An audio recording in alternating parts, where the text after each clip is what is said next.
Prince Mahesh Babu తమిళ దర్శకుడు మురుగదాస్ దర్శకత్వంలో నటిస్తున్న చిత్రం దాదాపుగా 90% వరకు షూటింగ్ పూర్తి చేసుకుంది. అయితే మహేష్ బాబు 23వ సినిమాకి సంబంధించి తాజాగా ఏ మాయలో అనే సాంగ్ లీక్ అయ్యి ఆన్లైన్ లో హల్చల్ చేస్తోంది. సాంగ్ లీక్ అవ్వడంతో ఒక్కసారిగా షాక్ అయ్యారట చిత్ర యూనిట్.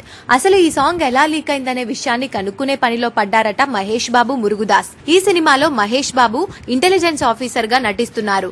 ఈ మూవీ షూటింగ్ స్టార్ట్ అయి దాదాపుగా 8 నెలలవుతున్నా కానీ ఈ సినిమాకి సంబంధించిన అన్ని విషయాలను చాలా సీక్రెట్ గా ఉంచుతూ వస్తున్నారు చిత్ర యూనిట్. ఈ మూవీ ఫస్ట్ లుక్ ని ఉగాది కానుకగా రిలీజ్ చేయబోతున్నారట. ఈ సినిమాకి సంబంధించి సంభవామి, మర్మం, స్పైడర్ అనే టైటిల్స్ ని పరిశీలనలోకి తీసుకున్నట్లుగా తెలుస్తోంది. ఈ సినిమాలో మహేష్ బాబుకి జోడీగా రకుల్ ప్రీత్ సింగ్ కథానాయికగా నటించింది. ఈ సినిమాని తెలుగు, తమిళ భాషల్లో జూన్ 23న రిలీజ్ చేయనున్నారు. If you like our video, please share and subscribe. Thank you.